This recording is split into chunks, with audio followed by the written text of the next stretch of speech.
Welcome to the Ducks Unlimited podcast, the only podcast about all things waterfowl. From hunting insights to science-based discussions about ducks, geese, and issues affecting waterfowl and wetlands conservation in North America, we bring the resource to you, the DU Podcast. Hello, everybody, and welcome to another edition of the DU Podcast. This is your host, John Gordon, and we're in our final segment, jogging down memory lane of our celebration of 25 years of Ducks Unlimited television.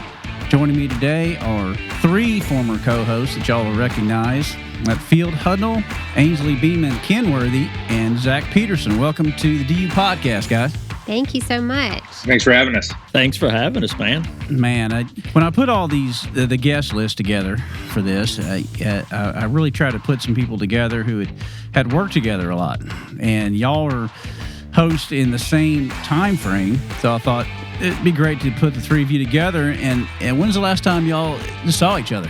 Been a while. Yeah. Do you think it was a national convention maybe in 2000? Was that 2014? We were in St. Louis together. That's what I was thinking. Had to have been. Yeah, absolutely. I've seen you since then with some video work we've done together. But yeah, it's been a long time. Yeah, that's right. Yeah. Yep. Yeah, at the convention, Mr. Bourne was with us as well. I mean, I remember that plain as day. And another guy you worked with quite a bit, Wade Bourne, and we've talked about Wade with all the hosts because he was such a thread throughout DUTV for so long. And the stories about him have just, flown like a river. And it just, he was a special guy, and I wish I had him on the show now. But, that's not the case. But, we really have celebrated Wade's part in DUTV along this whole series, and it's been great. So anyway, I said Ainsley, Beeman, Kenworthy. Ainsley, congratulations. I know you got married recently. Thank you so much. 2 months today, so. 2 months today. Wow. Yes. Okay. That's fantastic. That's fantastic. Thank you. I thought about this, that I've personally have history with all three of y'all. Field, I feel like I met you 2007 when I started working at Avery. I think you were. I know I saw you at the office first. Down there at the old beautiful office on Cumberland Street, and then. It is quite the place, in beautiful Memphis there. But it's the location and the place, yeah. Yeah, exactly. I haven't been over there in a minute. I got to go by there and bother Alan, I guess, at some point. But and then I've been working with Zach for years now. With DU Films and DU Conserve, and we've hunted together and everything else. It's been great, Zach.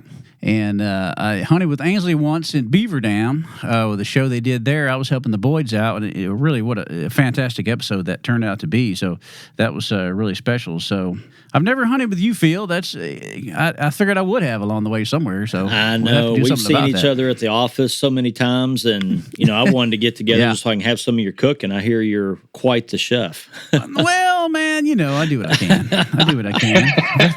But, anyway, so I'm going to start out talking about, what led y'all to be hosts on the UTV, and, the backgrounds. Everybody's got a pretty similar background, but the three of y'all are from different parts of the country. But, a common thread that you're waterfowl hunters and that you got into it from a young age. And that's kind of the way DUTV is, right? I mean, Field, you grew up in Kentucky, Zach in Kansas, Ainsley in Louisiana. So you got three different parts of the country, three different types of habitats, types of hunting styles. It's just everything we showcase on DUTV. So I think having y'all as hosts really worked out well because you brought that with you to the show. So Field, I'm going to start with you. Just give us a brief rundown of how you got involved in waterfowl hunting and how you really became involved with DUTV. Well, the shortest version of it, basically my dad. He started my brother and I at a very young age. In fact, 8 years old, he started us waterfowl hunting before he allowed us to turkey hunt because turkey hunting was too dangerous. People get shot turkey hunting, but going out on the Ohio River in January when it was blowing 20 mile an hour out of the northwest, I guess wasn't that dangerous in his eyes. But exactly. No, I got hooked on calling is what kind of drew me to it. I love waterfowl hunting. I love coyote hunting. I love turkey hunting. If I lived out west, I'd be an elk hunter. So through the calling aspect is what I really fell in love with. Got into competition duck and goose calling at a very young age. Worked with a number of call makers, and then worked for Zinc Calls for 8 years doing call production, call design, video production. And that's how I originally met some of the original guys at Ducks Unlimited. We did a Canada hunt with Jim Alexander and Matt Young. They came and they're on our video series. And then after my days at Zinc, I was working for Avery, which is where I met you, John. And we were doing some video projects for Ducks Unlimited. And we had a couple meetings there at the office with Mr. Tom Fulgham. And then it was right after that, I started doing field proven calls full time. And Tom Fulgham called me out of the blue, and he said, "Hey, we need some help with DUTV. Are you interested?" And I thought, sure, I'd love to be a cameraman. I was like, I've videoed, held the camera for a number of years. And he goes, "I'm not talking about that. I'm talking about hosting." And I was literally speechless. It was just humbling and such an honor to even be thought of. Then I went down there to the corporate headquarters and met everybody and talked it over. And that was in, what year was that? 9 years ago. My son, in fact, I remember my son was born that same year because I didn't actually, my wife understands I've been in this business for a long time, but I was at the hospital. And he was born, and I actually had to leave. I left the hospital because we were doing a shoot in Prince Edward Island, and I didn't even take my son home, but it was all good. My wife understood, and we had family there. But no, it's Ducks Unlimited Television has been a major part of my life. It's a chapter that I'm so grateful for, and I'll never forget it. It's been absolutely amazing. Well, that's great, man. I mean, like I said, all of y'all, it meant so much to the show over the years. Zach, same question for you. Yeah, I guess from a waterfowl standpoint, just like Field, it was my dad, and I was fortunate to grow up in a family with a grandpa and a dad that loved to hunt, and growing up in eastern Kansas, with western Missouri just a few miles away, we had amazing duck hunting growing up. So seems like there's less people hunting the public ground back in those days compared to what it is now. And so we'd stomp around the public marshes, and just south of Kansas City, and fell in love with it, at an early age, at 10 years old probably. And I over the years, I just from a hobby standpoint, always loved the idea of videography and photography, and my mom shot some photos growing up, and I think over the years, probably by the time I was 12 or 13, had bought a little home handy cam handheld type camcorder, and we'd go goose hunting and duck hunting, turkey hunting, and whatever we could find to film, and we'd take me and a buddy of mine, we'd take turns playing host, and talking to the camera, and then hand it off, and somebody else would film, and somebody would shoot, and we kind of take turns every day in Christmas break, and it was like I said, just a hobby and something I always enjoyed. But as the years went on, I decided it was something I want to be a bigger part of my life, and I guess it was 2013 got into the video production business, and we had a chance to shoot some video down at Honey Break for those guys for Moose Media, and through that, and then going to the SHOT Show the next year, met some people, whether it be Ducks Unlimited or just other folks in the video production business. And I don't know if I really totally know who brought my name up when there was a host opening, for DUTV. But somehow my name got brought up and said, he could maybe help on the video production aspect, and then help in a co-host role as well. So yeah, the phone rang one day, and that was a really cool, humbling experience. Just like Field was saying earlier, grew up watching DUTV with my dad, watching Mark Pierce and of course Wade Bourne, and looked up to those guys, the places they went. I'd never duck hunted anywhere other than Kansas and Missouri. So, to see them shoot divers on the coast or hunt, hunting in pea fields in Saskatchewan and all that, it wasn't a thing that I thought I would ever do. It seemed so unattainable, really, and so far away, as a young kid. So yeah, when the phone rang and I had a chance to audition or apply or whatever you'd call it, for the position, and got it, that was pretty cool. It was a humbling moment, and really a neat stepping stone for me. And the timing of it was fantastic for my video production business because I was fresh into it. I was still learning a ton, and it was a neat way to get to travel and meet people, and really a cool springboard for me to launch my business that I'm still operating and running today. So it's a really cool chapter of my life. Feel really grateful to hunt from Northern California to Delaware, Saskatchewan, Texas. I got a chance to go everywhere. So, yeah, really, really cool. And a chapter of my life that, I wish I could do it again, to be honest with you. It sounds pretty good right now. Ainsley, from your standpoint, I mean, you were one of the first female co-hosts of DUTV. And so, I mean, it was a great thing. And, it really, you brought just a fresh element to the show. And it was your father as well that got you into waterfowling, correct?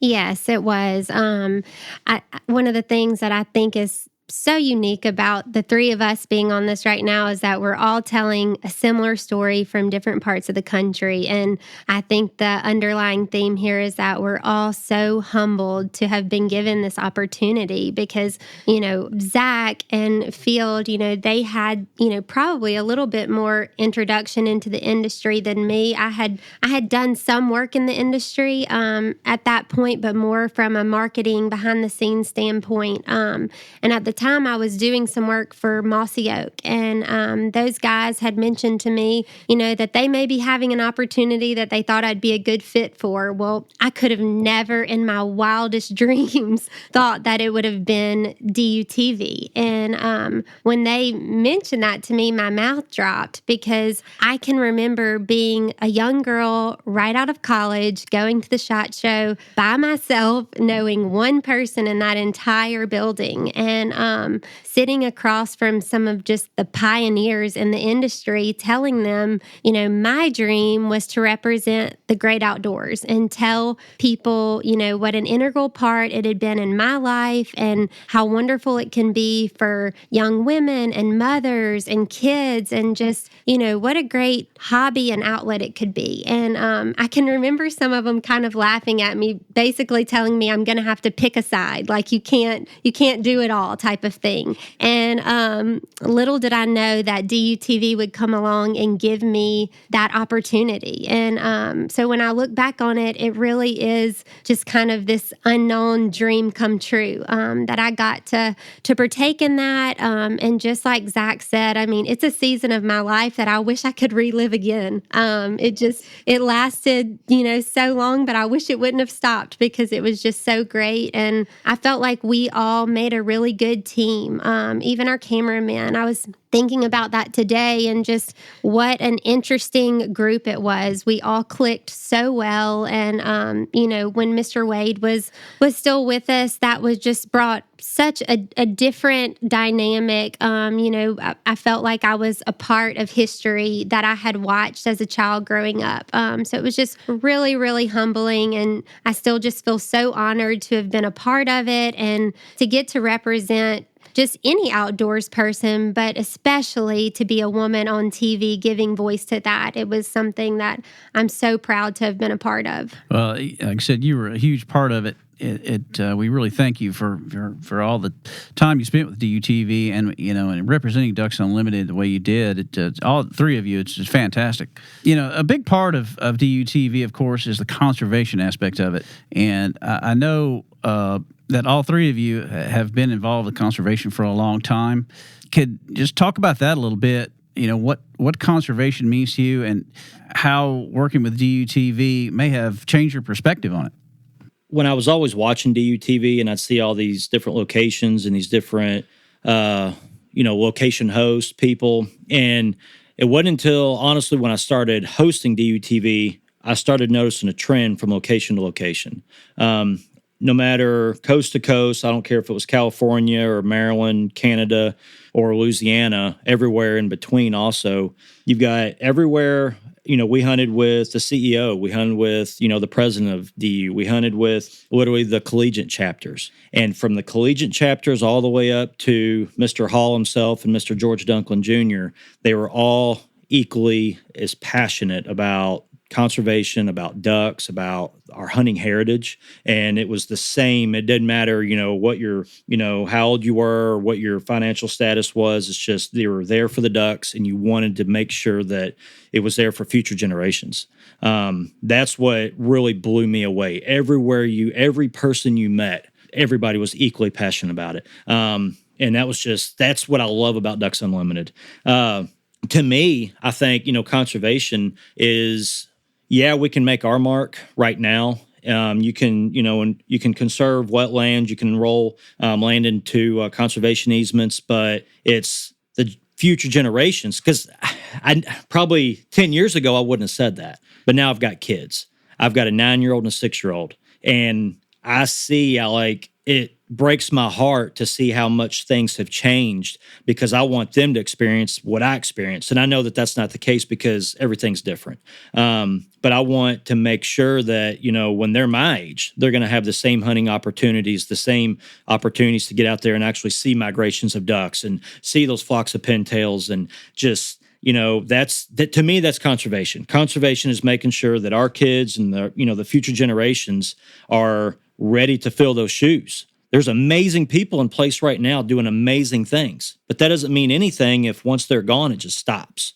So it's always, looking 2, 3, 4 steps ahead to make sure that there's people ready to pick up that ball and run with it, or baton or whatever you want to call it. But I guess, again, the kids and the younger generation, that's why I love seeing these collegiate chapters. When I was actually at Western Kentucky University, I was there for the start of that collegiate chapter. I didn't come up with the idea. There was a guy that came to me, knew I was a duck hunter, and he said, "Hey, we're thinking of starting a WKU DU chapter. What do you think of helping, get this off the ground?" And I was blown away at it. We went to the DU events. We had our founders shirts, and I was actually gone when they actually had their first event. I'd already moved to Ohio and started working, but I'm very proud to kind of help put that in motion there now. And that was kind of a rare thing back then. Now the collegiate chapters are actually kicking tail, and now there's even the high school. There's high school involvement, and I think that's conservation in my humble opinion. You're right, man, and I've really tried to showcase the younger generation coming up on DUTV in the last couple of years. We've got a really cool episode coming out here in this 25th anniversary season in Colorado with 3 guys from the Colorado State chapter, and we did kind of a mashup with campus waterfowl. We've really been involved with that show as well. And where Derek Christians, who works with Campus Waterfowl, he goes around to all these chapters around the country and really in films with the different folks who are involved with DU, and it's really been great. Zach, what's your perspective on that? Yeah, I mean, I think my time as a co-host of DU TV confirmed that I wanted to do what I could to make a difference in the world of conservation. Like, growing up, I guess I understood it, year round, but you're a young kid and trying to shoot a limit of ducks every day, right? And then maybe you don't totally understand the big picture and why there's birds there and what we need to do as hunters to make sure they're always there. So for me, it was the education piece to be with biologists and local volunteers and regional directors and stuff, and just get educated to understand how this all works. And like Field said, whether how much money you have or how much land you have, there's a part that everybody can play in it. And so like to date, I take a lot of pride in, trying to introduce people to the sport. And so, we'll donate a hunt at our farm, to a local charity where, we encourage, a couple groups of father-sons by it. So gives them a chance to spend some time together, but then it gives me a chance, talk to high school or college age kids about the conservation piece of it and how we all need to do our part to make sure there's always birds in the sky. So I think that was the biggest thing for me, is just spending time with the experts in the field and really understanding how the world of wetland conservation works. And through that education, it maybe I drank the Kool-Aid, I guess you could say. And I'm like, man, this is really cool. And this is something that I want to be a part of going forward. And I'm going to kind of craft my own way to contribute however I can to make sure we still, have birds in the sky and then have a chance to, it's such an amazing venue, for father-son or for husband, wife, or whatever it may be, friends that get together and go hunt. And I think, that's something I hope that's never removed from us to have that chance to go out in the morning and hunt together, whether you shoot ducks or not. I hope it's always there. And, I can guarantee myself and both my boys that are, I guess they're 4 and 2 now.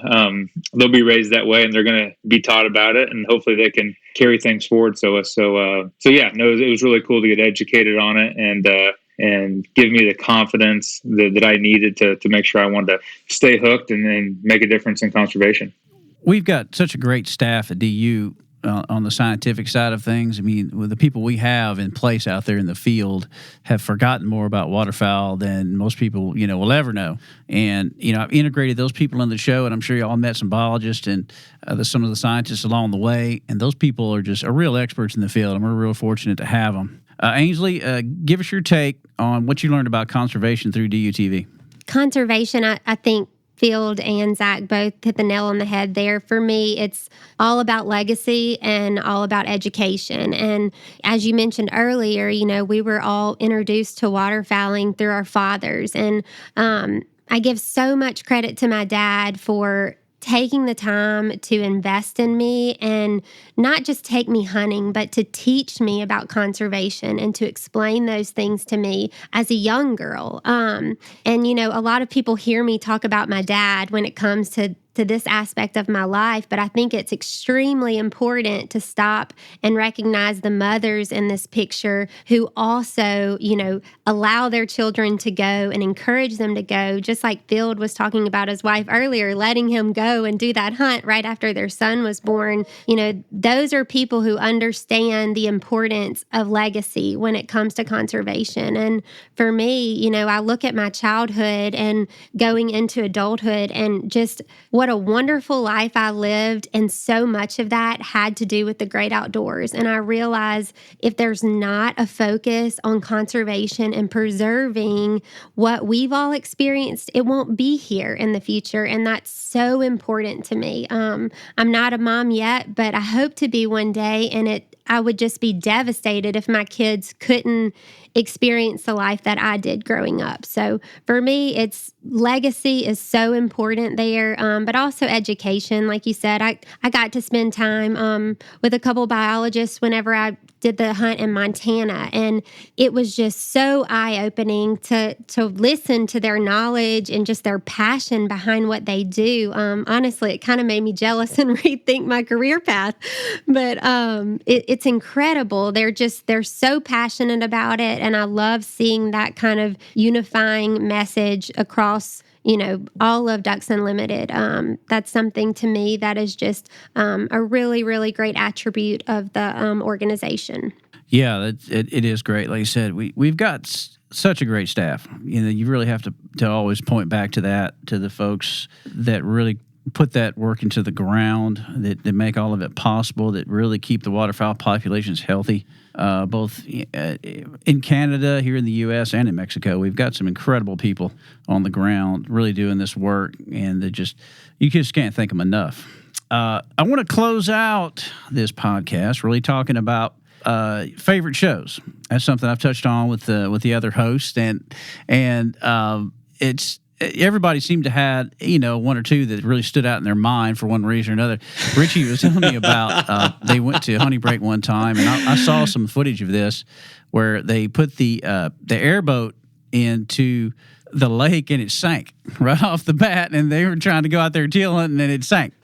So I think, Ainsley, you followed that one up. Yes. I saw that footage. You went the next year, and y'all had a great hunt. Oh, man. They got off to a rocky start on that one. So, Field, I tell you, an episode you were involved with that I really like a lot is the one with Cal Kingsmill. And I think that really touched a lot of people over the years.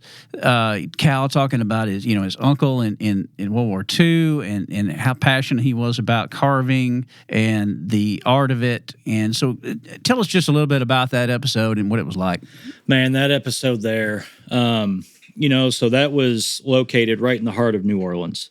And so Cal Kingsmill, he and his, I believe it was his brother, they own and operate a heavy recovery business. So when semis are in wrecks, they go and recover the wreckage, and they're dealing with that. It's not just cars. It's whenever there's heavy trucks involved. So Mr. Kingsmill, he's a Vietnam veteran. He does heavy, truck recovery.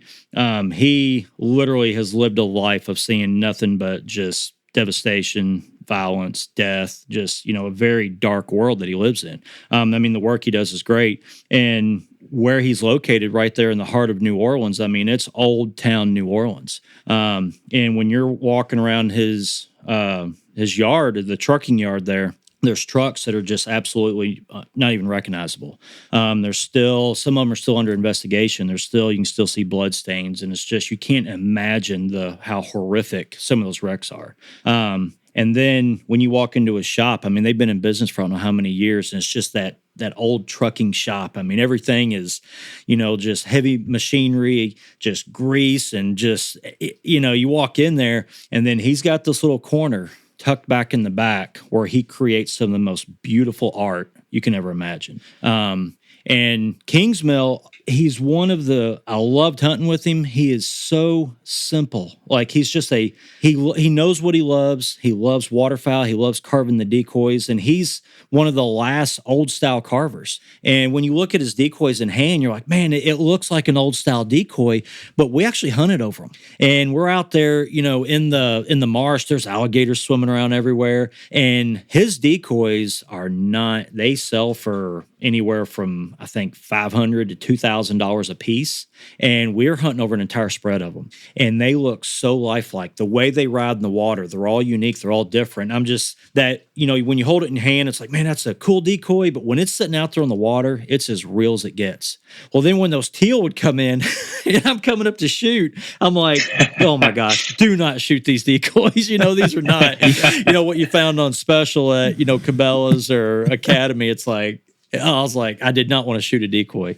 But we're out there, and just Cal, he's a very soft-spoken, salt-to-the-earth individual. And one thing I remember sticking out in my mind specifically, we're all sitting around, and the hunting got slow. It was hot.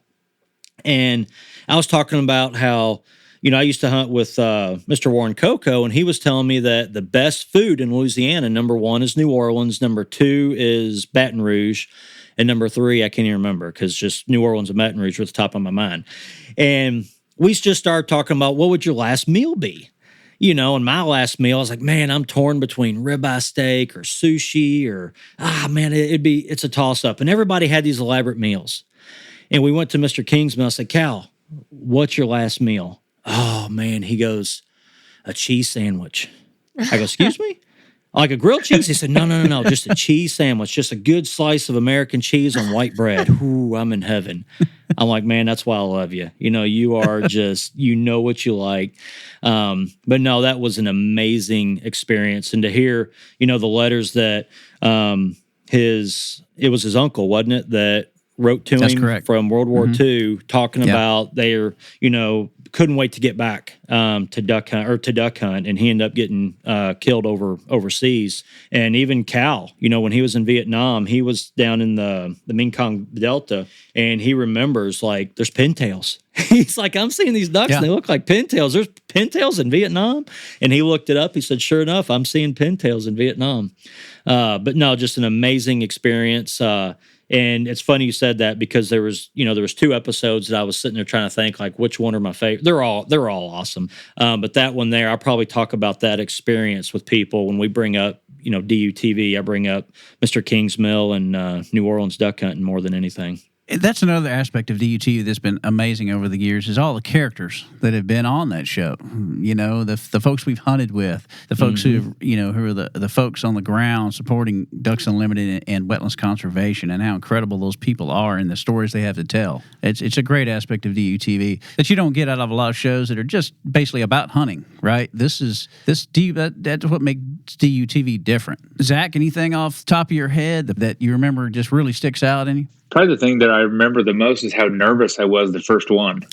Yeah, exactly. Incredibly nervous. And I'd been to Honey Break, from holding the camera in my hand, not in front of the camera. I believe the season before was the first time we'd been down there. But my first one was in September, teal hunting with Drew Keith and those guys at Honey Break. And I didn't have a TV background, and not a journalist or writer, just a duck hunter, and getting thrown into the mix of that, at a prestigious place like that. And I remember I was incredibly nervous the whole time, but especially the first morning, when they ask for a little hunt rundown and 2 cameras get pointed at you, and you get 6 or 8 people standing behind them watching you, and you've got to explain what happened. I think we only shot a couple of teal the first morning. I'm like, how do I spin this to not say the teal hunt sucked?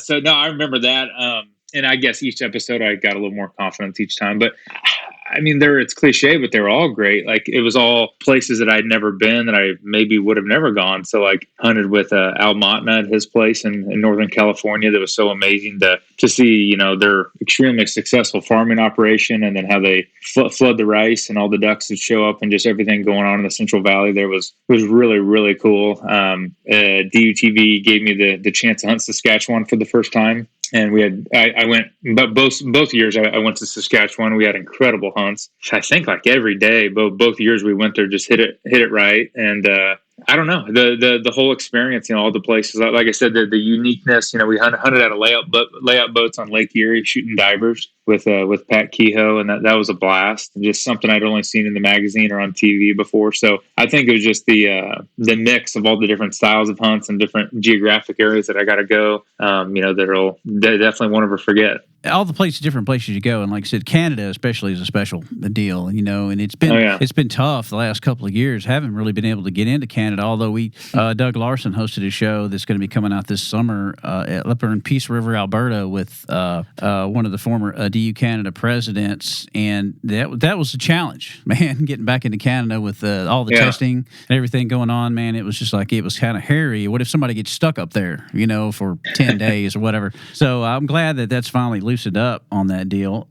Ainsley, you know, I had mentioned that Beaver Dam hunt earlier, and that was a really cool experience for me to be a part of with you and Carrie and Christine and Jan, that's right. There you go. Thanks. You know, that was a really special deal. I mean, y'all got to hunt with some of Mike and Lamar's vintage doubles and all that. Just tell us a little more about that from your perspective of what that experience was like. Well, it was just so amazing to get to be a part of the history that's there at Beaver Dam. But I think for me, the highlight of that was just the women that I was hunting with. They were all so accomplished and so passionate about the outdoors.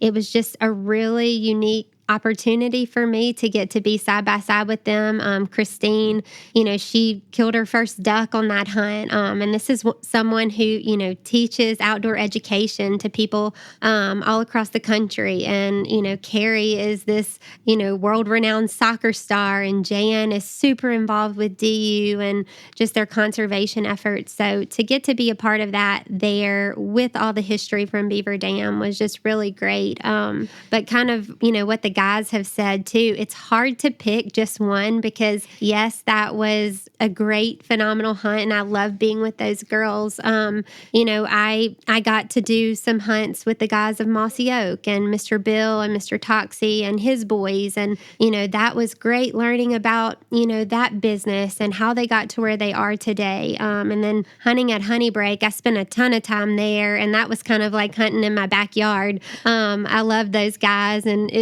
they reminded me so much of my friends that I grew up with. It was just always easy and comfortable being there.